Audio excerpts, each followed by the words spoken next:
Hi everyone, it's Miss Julie. I'm back and I'm trying a different format for this one. I'm gonna try recording in landscape mode so you can see the pictures as I'm reading. Hopefully that'll be a little bit nicer. And my allergies are acting up, so my voice is a little scratchy today. I apologize. But anyway, we have another Disney book. All I have are Disney books at my house, but this is a good one. It's called The Hunchback of Notre Dame, Quasimodo's New Friend. And there's Quasimodo, and there might be his new friend. Let's find out.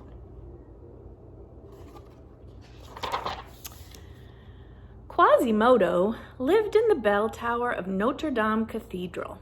His cruel master, Judge Frollo, had forbidden him to leave the tower, but Quasimodo's gargoyle friends, Hugo, Victor, and Laverne, kept him company.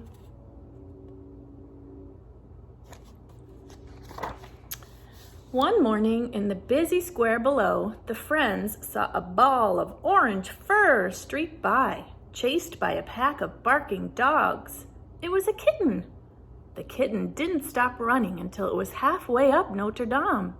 Then it stared down at the square far below and made a tiny meow. There it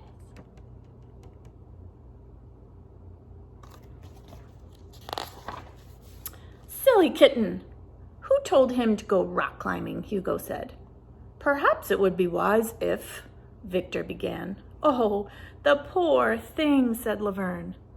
But Quasimodo was already on his way to rescue the frightened kitten.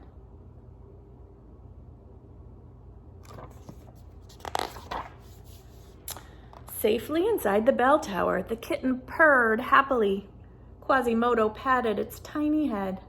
I will call you Mignon, Quasimodo told him. It means dainty or sweet. Do you like that? As if in answer, the kitten licked Quasimodo's hand.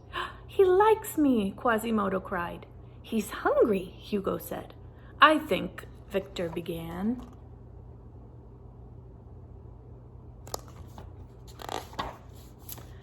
Quasimodo filled a pan with water. The thirsty kitten drank it quickly and yawned. Then he curled himself into a ball and fell fast asleep. Quasimodo had never seen anything so sweet. As Mignon slept, Quasimodo began to carve a figure of him for his miniature city.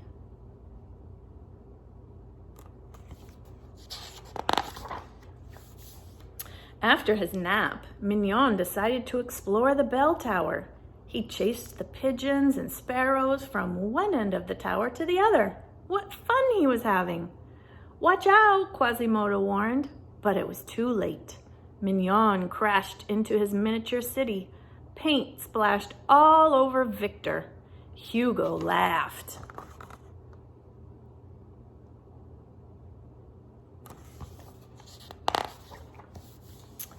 Then the kitten landed on Hugo's house of cards.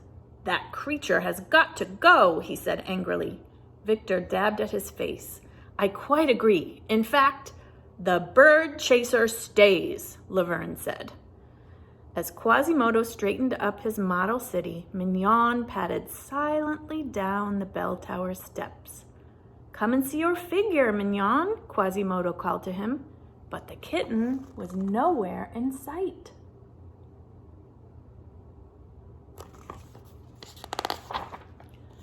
Quasimodo realized that Mignon must have wandered down into the church. He found him just as Frollo entered the sanctuary. Quasimodo quickly hid the kitten under his shirt. Quasimodo, said Frollo, you know you don't belong down here. Quasimodo squirmed as the kitten wriggled inside his shirt. Oh, yes, master, I will return right now, he answered, hurrying toward the tower.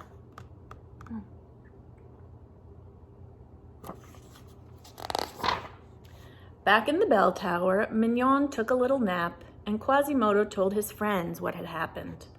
That was a close call, Hugo said. Victor shook his head. You can't hide the kitten forever. The best thing would be to get rid "No," Laverne shrieked. "This is the first time I have been bird-free for years." "Mignon has a home here as long as he needs one," said Quasimodo, ending the argument.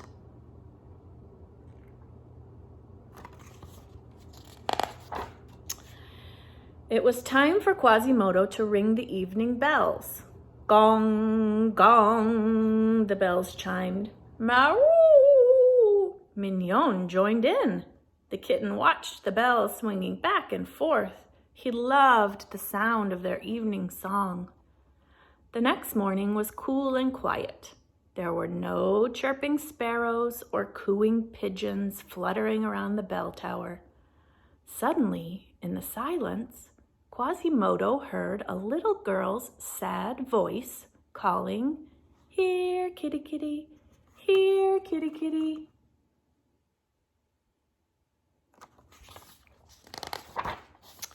Mignon's ears perked up when he heard the voice. He raced to the window and gave an answering meow.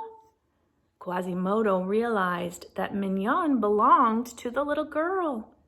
Gently, he picked him up and climbed down the cathedral. He placed Mignon next to the girl and hurried back up to the bell tower. The girl turned around. "Where have you been?" she exclaimed.